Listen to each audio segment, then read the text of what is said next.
Welcome back to LoyalTzzz podcast. I'm here with Greeneyez Loko. How you doing? Yeah, I'm doing good, brother. My first question for you is, what made you come up with that name? I actually didn't come up with the name.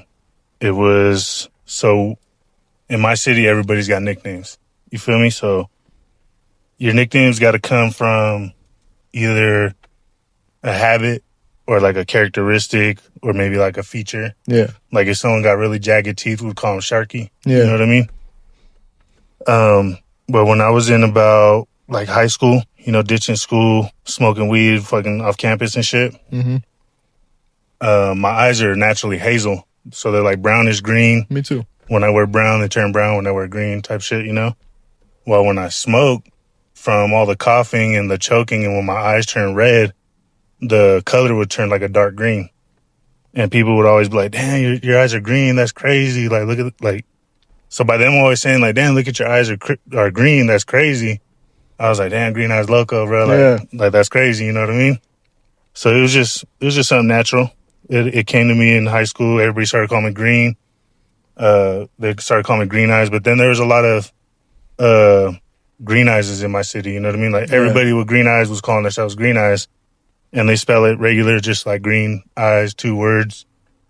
I was like, man, I want my name to stand out. You feel me? Because I was already doing music and stuff, and so I added the Z. I made Greeneyez 1 word, and then Loko because everybody always said it was crazy.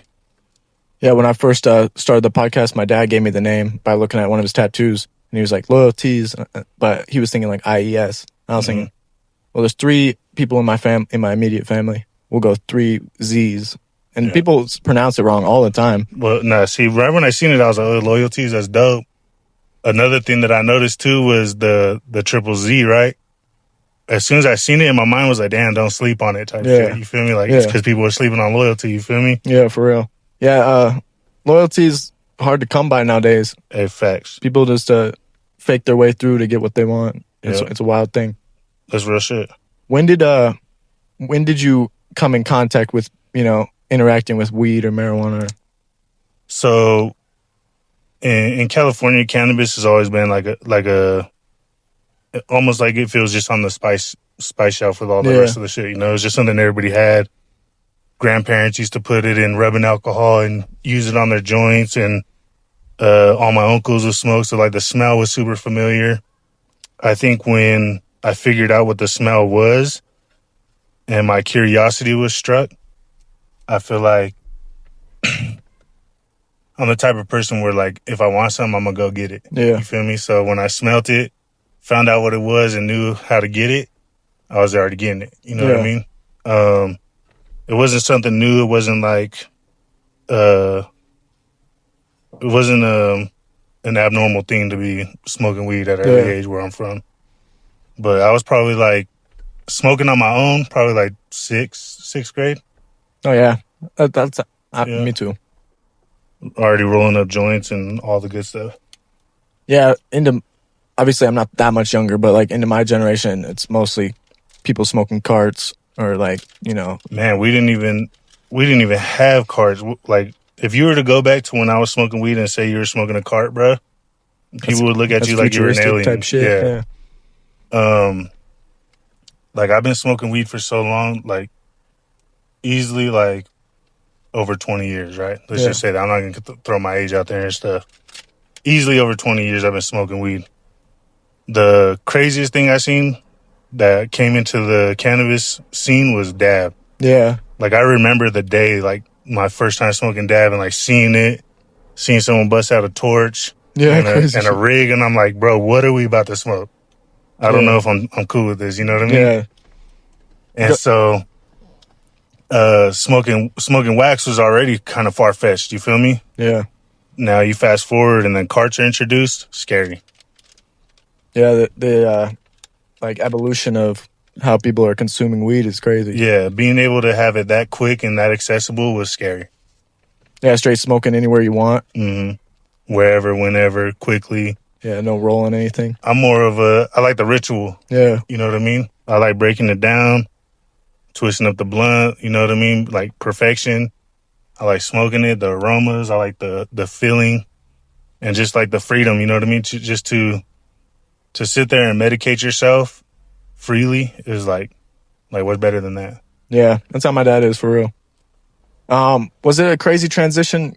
Okay, so you're from California. Is it a crazy transition coming to Utah in such a different environment? Especially when I first came out here.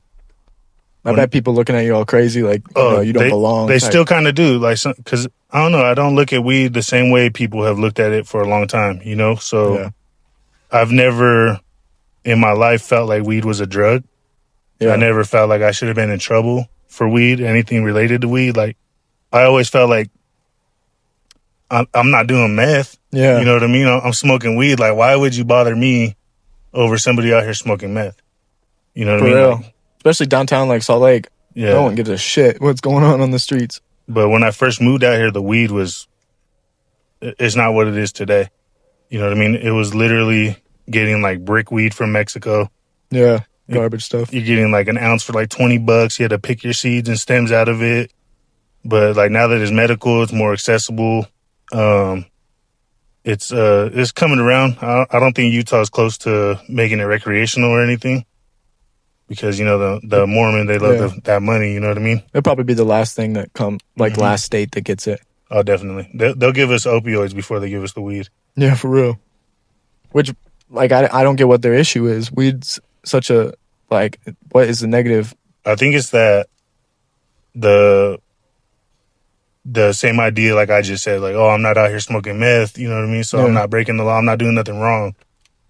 Realistically, like, when I say that marijuana is a medicine, right? Any medicine that you take too much or improperly can become a drug. Yeah. You know what I mean? So when they see people out here smoking blunts, they're smoking it with tobacco. Yeah. You know what I mean? So it's a double whammy. What they want to see is people taking it the right way. Yeah. They want you to consume it. They want you to rub it on your joints like our grandparents used to do. They want to make sure that you're using it like a medicine and not like a drug. Yeah. And so until people could learn the responsibility and the actually medicating yourself, like smoking is not good for you. Yeah. Smoking period isn't good for you. You know what I mean? So it's just all about how you take it. Right. Do you prefer smoking over like edibles or anything else? See, that's tough because I enjoy the level of medication I receive when I eat it or when I drink it or whatever.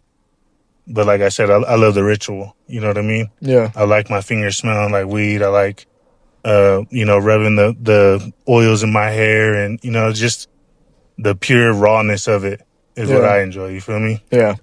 Not so like simplified like carts or anything else. Yeah. Like I don't need to get high right this fucking second. Yeah. You know what I mean? Take your time, earn it type shit. Yeah. Put in the work. Yeah. So would you, like with music, were you more like, when did the interest to become an artist yourself happen? Was it when you were in California here? Yeah, it was in California. I grew up in foster care. So, I always had like not so much a rebellious ideology, but it was kind of like, if nobody loved me, then I'm just going to love myself. You know what I mean? So I started writing poetry in early high school. I got introduced to this book called The Rose That Grew from Concrete. I think I've heard something about that. It's by Tupac Shakur. Oh, yeah. And when I was reading it, I was like, damn, it was a crazy book because even though they typed it up, they had pictures of his notebooks. Yeah. Each page, you feel me? So you could see his handwriting and the way he wrote his poetry. Once I realized, I was like I was listening to a song or something like that and I'm reading it. And I'm like, damn, this almost sounds like a song like in my head. Yeah. So I started looking, I'm like, oh, damn, like the same way he wrote this, he could write a song. It's the same format. Yeah. So once I visually seen how to write, it was like a eye opener. You know what I mean? I was like, dang, like everything I'm going through, if I just format it into these kind of words or this kind of, lyrical arrangement or whatever, like this is a song. Yeah. And it's going to be relatable because it's real. Yeah. You feel me? That's been a big thing of mine is everything I say in my music is real. No cap rapping. No cap at all. Even if it's negative. Like I keep it so real in my music, bro, where like people when they listen to it, they're like, hey, did you mean it when you said, X, Y, Z? And I'm like, yeah, bro, like it's some real shit. You feel me? Yeah. Just about being real. instead of like putting something out there or fake persona. Yeah, real shit. Putting out who you are, so that way they can connect with you on a real level, not some made up stuff. Yeah. Do lyrics come to you easily, or is it Too easily?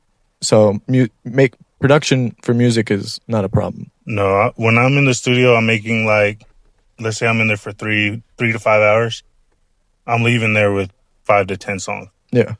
From scratch, beat, lyrics, formation, everything from scratch, front and end, done. Would you say most of your stuff is written, or would?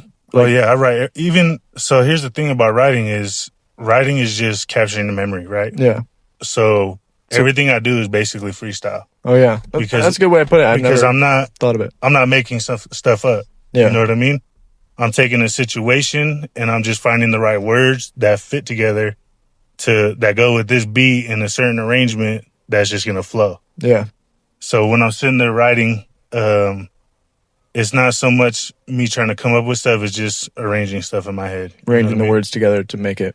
Yeah, make or sense even like rhyme. just it's kind of like a movie. Like when a movie's showing a scene and it kind of jumps back and forth. Yeah, like memories, and like you could tell like, oh, he's remembering this. Yeah. So I do the same thing with my music when I'm telling stories.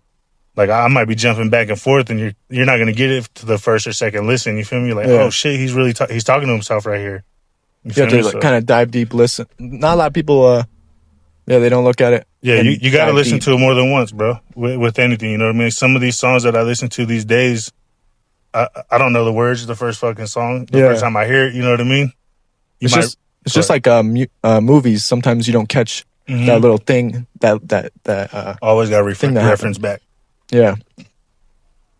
So, with your music and everything, you've had some new music coming out. What would you say your favorite song of your own is? Ooh, that's hard. I feel like I don't have a favorite song. I got a favorite topic. Okay. What would that be? Rapping about weed. Because it's something that I do on a daily. Yeah. And I do it with so many different people in so many different ways.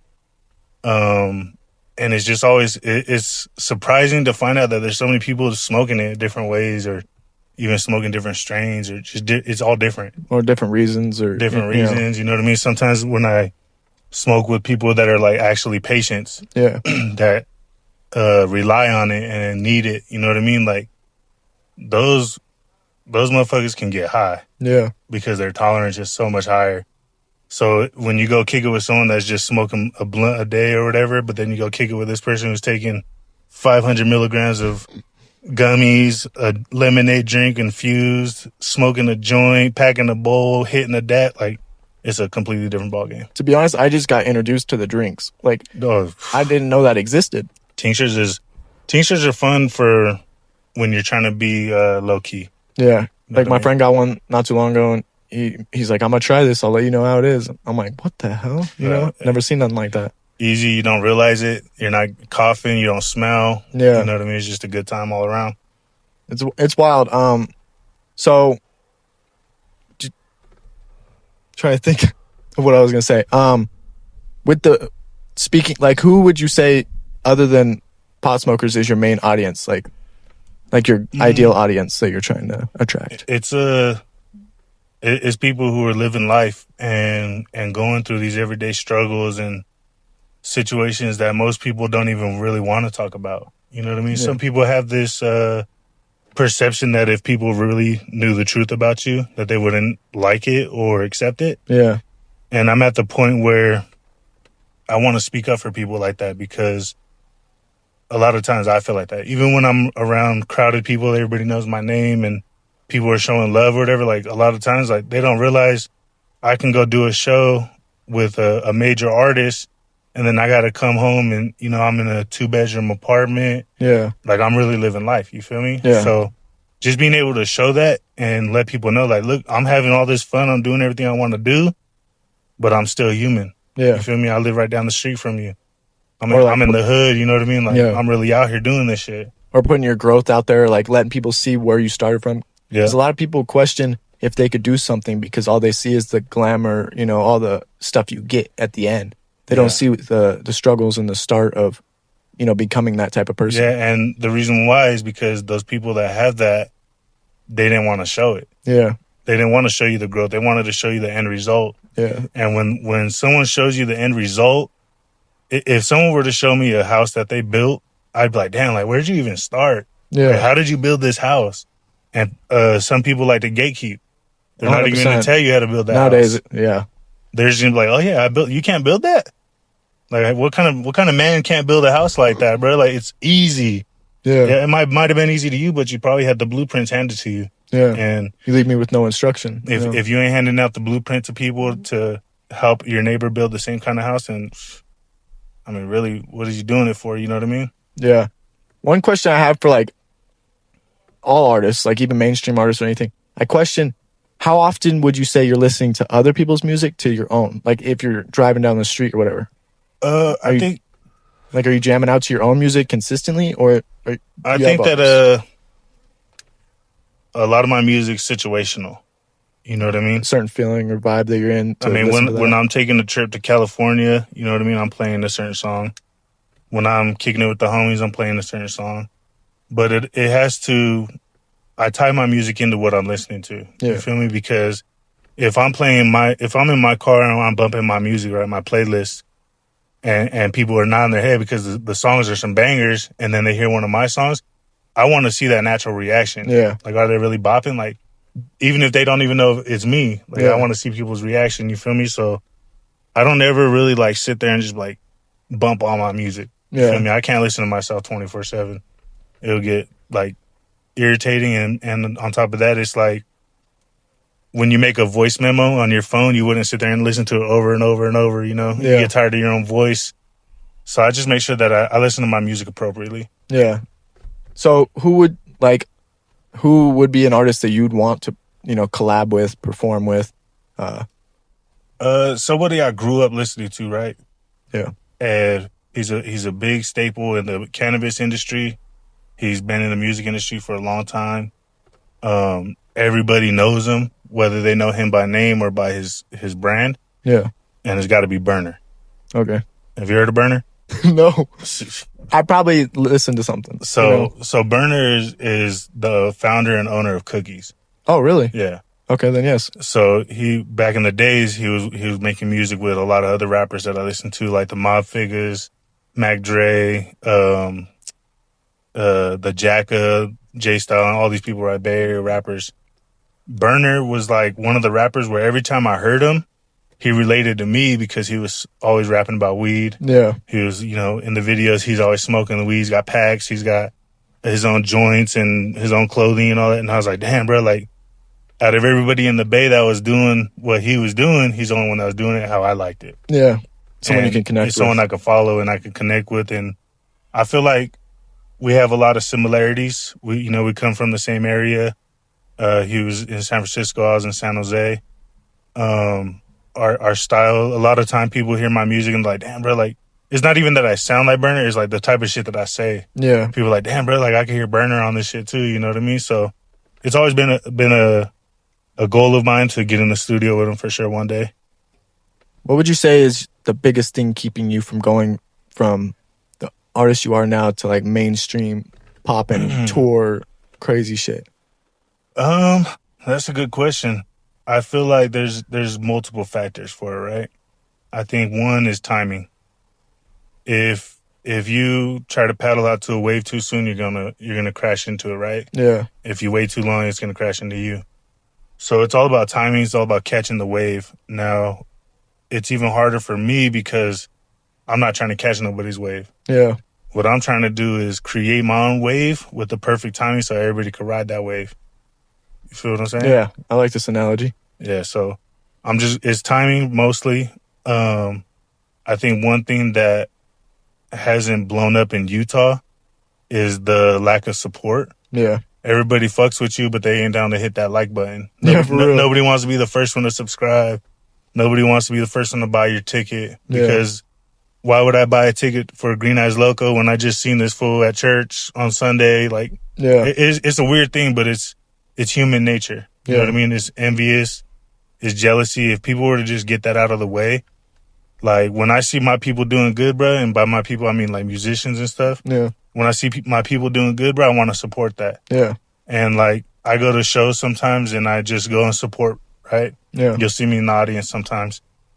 But the people that I don't really know and people that support me will come up to me all the time like, oh, shit, Greeneyez Loko's here? Like, are you about to perform tonight? And they're like, I'm like, nah, I'm just came here to support the homie, you know what I mean? But when I'm doing shows, I don't ever see that in the how audience, it is. you know what I mean?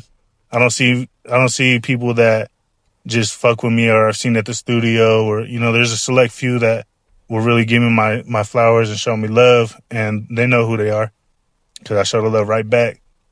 But when you show love to so many people, bro, and you don't get it back, it's like you don't keep wasting that energy, you know what I mean? I feel that because, like, a lot of times I love seeing people grow, all these underground artists, all these small-time content creators, all that. So I repost their stuff, post it on my story, whatever. And not because I did it because I was expecting it right back, but when I see months down the line, still no one's done that back to me after I've been consistent with that. It's like, I thought we were all trying to help each other, you know? I thought we were all trying to, you know, support one another because we all have some kind of similar vision or dream, you know? And one thing I learned too, like even my grandma used to tell me this was never water dead plants. Yeah. Because no matter how much you water them or give them love or give them sunlight, they just ain't going to grow. Yeah. So I'm at a point right now when I start seeing dead plants and I start seeing weeds, bro, I just pluck them. You know what I mean? And I make way for growth. Yeah. And it's been the same way with the circle of people I keep around me to the people that I network with and do business with. And I've done business with a lot of people out here, and it's it really is a dog-eat-dog world out here. For real. You know what I mean? And if you ain't big dog, then most likely you're getting your plate snatched. Yeah. It is wild. I think what's funny is every podcast with any artist I've done, especially, they all have one thing to say is the support group here is just not great. And the thing is, though, too, because it's a catch-22, right? If you realize that your own city ain't following you, your own city ain't fucking with you like that, start getting a different audience. Yeah. You know what I mean?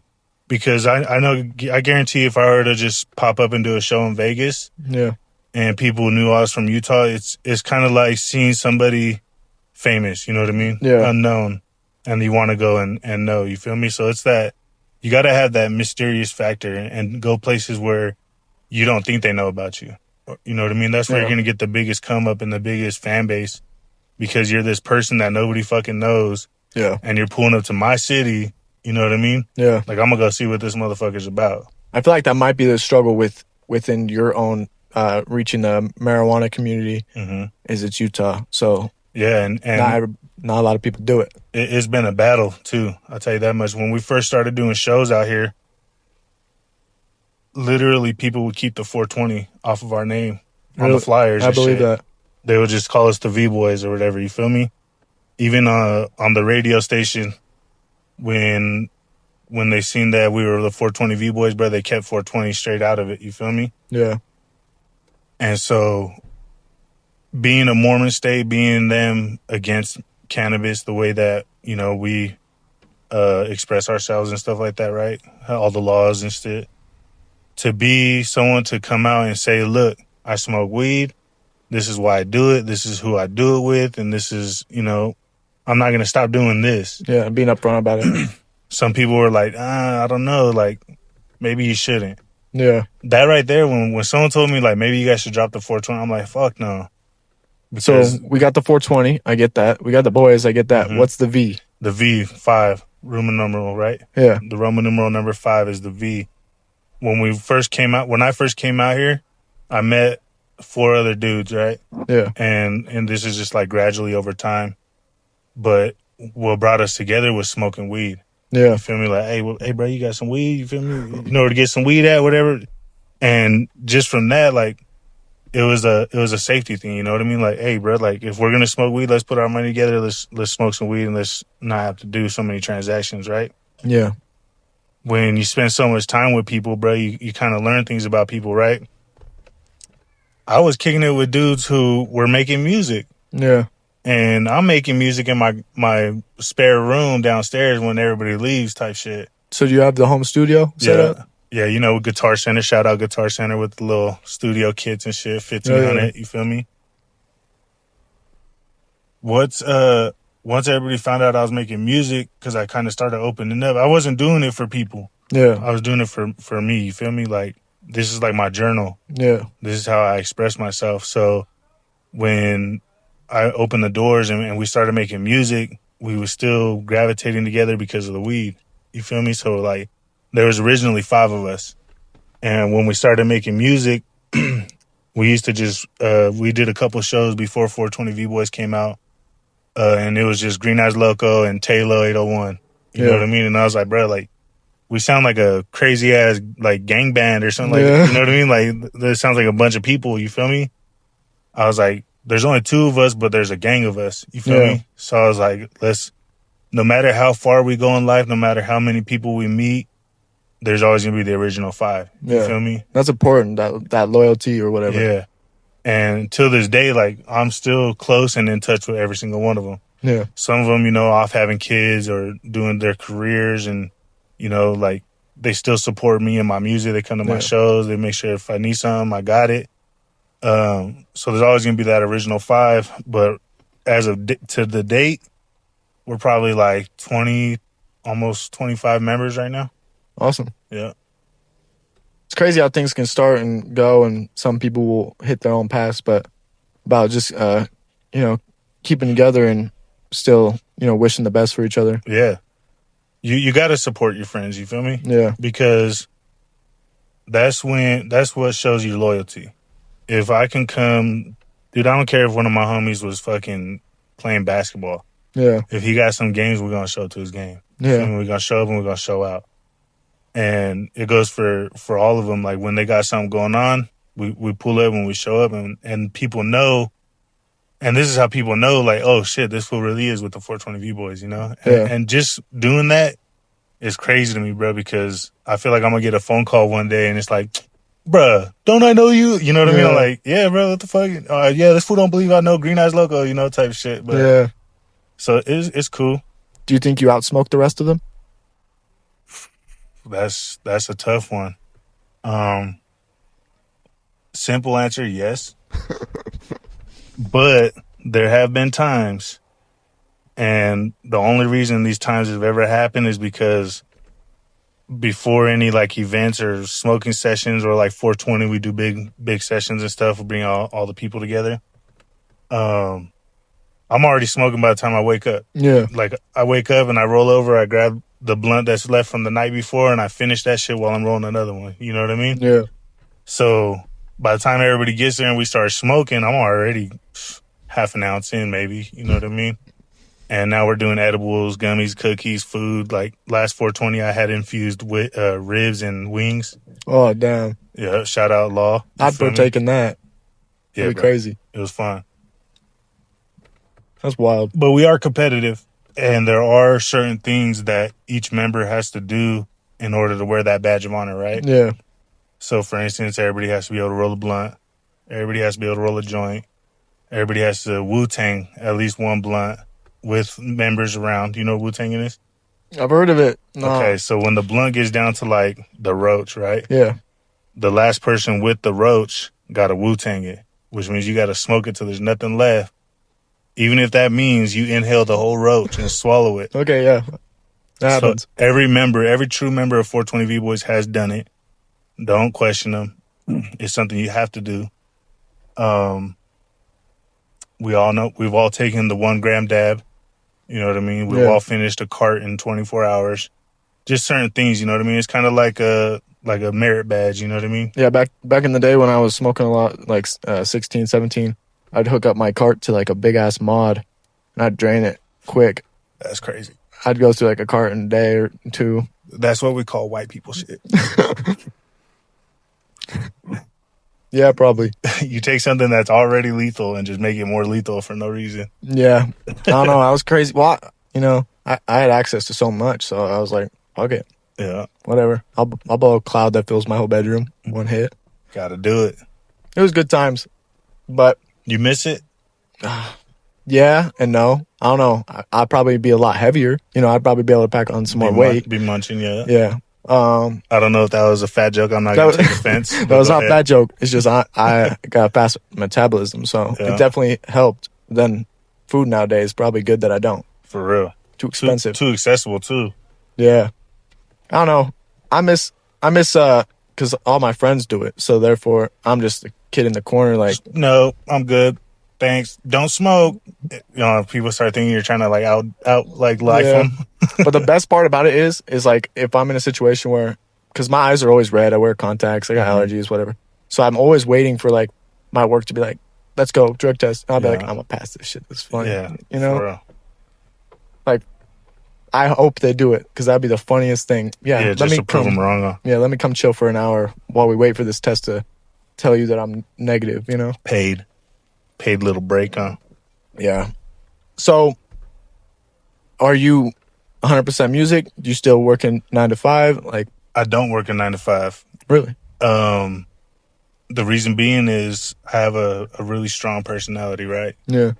I tend to walk into a room and energy start to gravitate, right? Yeah. So when I go to jobs, over time, people start coming to me and not going to the leads. You feel me? So it becomes an issue. And so I get a lot of hate. I'm super vocal. Yeah. And like when I don't agree with something, I'm gonna let it be known. I feel that. And I'm gonna speak my mind. And in the workplace, that shit don't fly. Yeah. Straight up. Anybody listening, bro, that shit does not fly. Don't think you're gonna win it. You're not gonna fucking look cool. Nothing, right? I've lost a lot of jobs speaking up for myself, right? Or speaking up for others even. But what I learned is I'm better at making money for me and mine. Yeah. Than I am for somebody else. Yeah, making someone else profit off of your work. Yeah, like I'm super like I'm aware of it. Yeah. And I'm like, why am I working for fucking $18 to $20 an hour? This motherfucker's over here driving a brand new Benz. He got a truck. Like, why can't I go get that? You know what I mean? So it became a mindset and a mentality, and it's dangerous at times. And sometimes I feel like I wish I could just like put that aside and do what I got to do. But I found ways. You know what I mean? And I have these skill sets and these, the patience to do what I love. You know what I mean? So I'm constantly drawing. I'm making cover art for myself. I'm making tattoo designs. Tattooing right now is what has kept me, you know, able to pay my bills, pay for my music, pay for everything that you see comes from tattoo money. You know what I mean? Yeah. So you're not just an artist with music. You're an artist drawing and all that? No, I'm a creator. You're a creative person. For sure. I used to be able to draw hella when I was in like art class. I don't know. I can't draw a stick figure now. It went away. I could probably draw a stick figure in my sleep. Literally. Like just put a pen in my hand, bro, and like talk to me like draw a cowboy stick figure. So have you done a lot of your own tattoos? Or no? I've done some. That shit hurts. When you are hurting yourself, it's easy to stop, right? Yeah. So if I'm tattooing you, like I don't feel nothing. Yeah. I'm just drawing, right? But when I'm tattooing me, I'm drawing and I'm feeling it. Yeah. It's not easy. It is really, for the artists that do sit there and like tattoo on themselves, they do it because they're really trying to practice and stuff. Yeah. But I've done so many tattoos where my practice becomes like every session, right?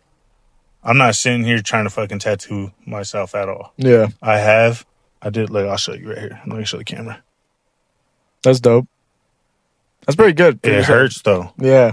And like, for me, if I was tattooing you, like I could go from here to here without stopping, right? I'm tattooing myself, bro. Every time that needle touch, I'm like, oh.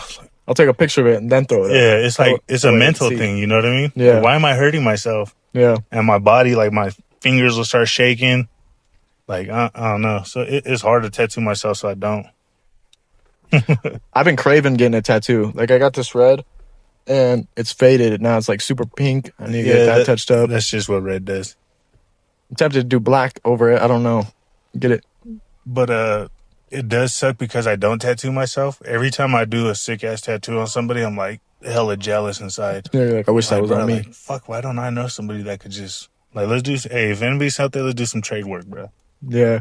But you got to be good, bro. At least match my skill set. So what originally got you into tattooing? I got tired of people fucking up my tattoos, and I thought I was gonna tattoo myself. Just to end up, ironically. Yeah, that's funny. So, Like, do you do it out of your house? Do you go to a So I do tattoo? a lot of home visits. I do home visits. I have my own setup at home. I get a lot of all my customers are people that I know, right? Yeah. Or through the web. You feel me? And not the internet. I mean, like your friend, your mom, your uncle, your cousin, everybody's gonna come get my tattoos from me, right? Yeah. So I've worked in shops. I've had my own shop back in California.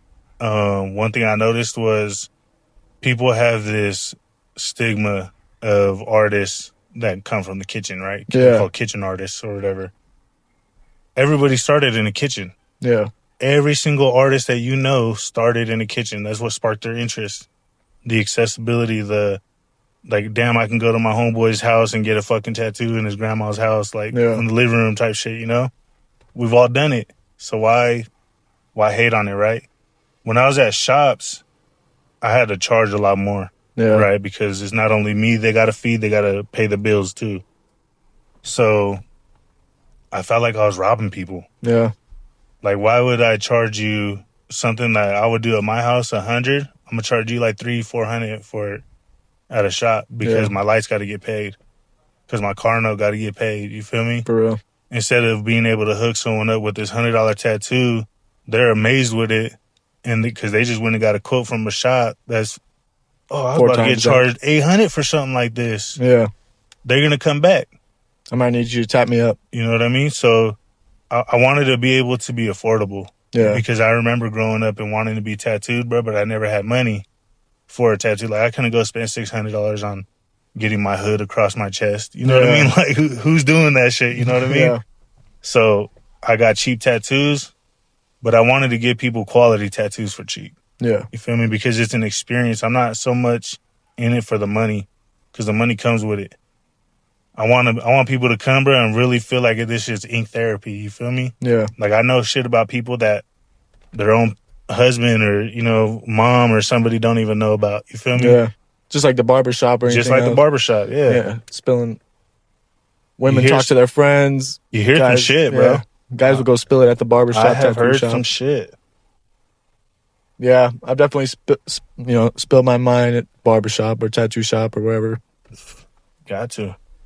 If there's something for the people or your fans that you wanted to put out there and talk about in specific, what would you say? Oh, man. Or even like someone else that wants to be an artist. I feel like being real to yourself, right? Yeah. A lot of people lose, like what we were talking about earlier, like you don't see the house being built, you just see the end result, right? Yeah. They get in this competitive mind state and is poisonous and it's going to create writer's block and you're going to never feel like you're good enough. You're never going to feel like people want to hear what you got to say, right? Yeah. Sometimes I feel like that. 100%. When you put out some real shit, the people that need to hear it are going to hear it. Yeah. And they're going to feel it. And music is all about a feeling, right? Yeah. You want to feel something when you hear something. Or like I hear music, bro, and I think of certain times in my life or, you know what I mean? You can relate it to some traumatic experience or just all these different things, right? Create that music and put it out. My biggest thing was I was my biggest critic. Yeah. And I never felt like I was as good as Tupac. I never felt like I was as good as this person. Never felt like I was better than that person. And I still don't feel like I'm better than nobody. You feel me? Yeah. But if I walk into a room and everybody's rapping and then I rap and the mood changes, you see this different, everybody's giving me a different look than they just gave everybody. Yeah. That's something right there. You feel me? And it's real. Yeah. And everybody gonna feel that shit. And as long as you're being true to yourself, bro, and the music getting put out, people gonna feel that shit. So what I'm telling people is stop being your biggest critic, be your biggest fan. That's good advice, for real. Like, also just enough belief in oneself can push you all the way there. You know, like, what would your prediction be for, like, when my podcast would take off? Like, grow tremendously. Bro, your shit could take off tonight from a video that you've already recorded. Yeah. On some real shit. Don't even got to be with me. You don't got to be with the last person or the next person. It could be the first person. Yeah. It could be that video you did with your pops. Yeah. You know what I mean? It could be, as long as you going, somebody gonna see it, someone gonna look back, and you never know when it could happen. Yeah. That's real shit. You can get home tonight and be like, your dad call you like, bro, our video just hit 100 million. Yeah. Like, the fuck? Then and until, if you don't keep going, you'll never know. Yeah. I definitely like. I enjoy this, speaking to people, talking to people, like-minded people, but also just each time I do it, it refills me with that passion I have and the want to do it. Yeah, like you want to know more about everybody more. More people, you feel me? Yeah. You're like the way I put out music, bro, you're like a people collector. Yeah. In a sense, you know what I mean? You're capturing moments with all these people, including myself. And like, you never know, like I could blow up the next day. And now you're like, damn, I did a fucking podcast with him. That is my favorite part is me? like, if you look up any person I have done a podcast with, you will see a video from the podcast or whatever. Yeah. And it's like, I'm affiliating myself with all these people, knowing that one day they will all succeed as well. Yeah, one day, you feel me? That, and it only take one person too. One of your people could just be a super famous person, and that could just elevate your shit. You know what I mean? Yeah. Like, and right now for me, bro, like I made from the beginning of this year to like July, I was dealing with this whole fucking label shit, right? Yeah. Trying to get my music back, figuring out what I'm gonna do with it, how I'm gonna come back, and how am I gonna reinsert myself after taking such a big loss, right? Yeah, into the music scene and all that. And so I was in the studio fucking daily, every day. Boom, I'm in the studio, right? I'm sitting there thinking like, bruh, what the fuck am I doing? Like, why ain't I putting this shit out? Yeah. Like, the label ain't stopping me. The only person that's literally stopping me is me. Yeah. So I'm like, I literally sat there and laughed. I'm in the studio laughing, right? My producer's like, the fuck you laughing at? I'm like, bruh, the fuck is wrong with me, bruh? He's like, what? And I'm like, how come I don't put my music out? He's like, bro, I'm the fucking same way. And I'm like, well, let's fucking make a change, bro. Yeah. I'll make a promise to you, bro. From August to the end of the year, I'm going to drop a song every fucking Thursday. And so we're on week number 5 or something like that right now, right? Yeah. What are we in August? August 20th. I dropped a few of them in July. So I started in July, but I said August to the end of the year, I'm going to keep dropping. Yeah. I have songs scheduled out right now until October 4th. Good. Yeah. You feel me? The more you put out, it may be the last song you put out. I just need one of them. You just need one to go. If I put out 100 of them, my odds are better. Yeah. So that's like the podcast thing. Like, I'm trying, obviously I work, so that's a struggle and I can only do it on weekends, but I'm trying to get to the point where maybe I could do a podcast every other day, but I'm also editing my own stuff and all this. So it's like, in time, things will speed up and pick up, and I'll have possibly someone else editing. Yeah, and the more you do it, you're going to learn shortcuts. Yeah. You're going to learn what not to do, how to do things. So, it comes with the territory, bro. More practice. And practice don't make perfect, but it makes progression. You feel me? Yeah. If there was anything else you were going to put out there, I'm not trying to cut you short, but if there was anything else you'd put out there about you, your music, yourself, anything, man, what would you do? Just stay medicated, bro. The world is so cold, and so unless you're me, there's so much shit going on, bro. Like, and medicated don't even mean that. You know what I mean? Yeah. Just keep refilling whatever it is that drives you, bro. Just keep refilling that shit. You know what I mean? Yeah. I feel like the people that I've met and the things that I've done and that have revolved around marijuana and all the, the do's and don'ts, bro. It's got me to be where I am today. 100%. You feel me? And I will never change it. I'll never turn my back. I'm not a quitter. I lead by example. Yeah. I do all this stuff and smoke weed so that at the end of the day I could be like, how did a stoner do this shit? Yeah. You feel me? I want people to know that if you just put your mind to something, whether you high, whether you just work out all the time, whether you're eating healthy, just do it to the best of your ability. You feel me? Yeah. And do it wholeheartedly. Just put Jesus first, bro. Put your family second and everything else after that. You feel me? Yeah. As long as you keep refilling your passion, bro, that shit gonna keep coming. Keep manifesting that shit. Thanks for talking with me. Hey, for sure, bro. Everybody show some love. Greeneyez Loko. Greeneyez About to go Loko. roll up another one. You feel me? Hey, go check me out, Greeneyez Loko on United Masses. Get all my links to everything. You feel me? Go check out some of the new music I got popping. And the next song I'm dropping is called No Cat. You feel me? So by the time y'all check this shit out, bro, go look out for No Cat featuring my boy, the Sound Wizard. Yeah, everybody go show him some love. Let's get these Utah artists popping. Smoked the whole one to the face, boy. I know, throughout the whole video. Yes, sir. Thank you for watching, guys. Greeneyez Loko, let's go. Hey, LoyalTzzz, shout out. Shout out. Peace.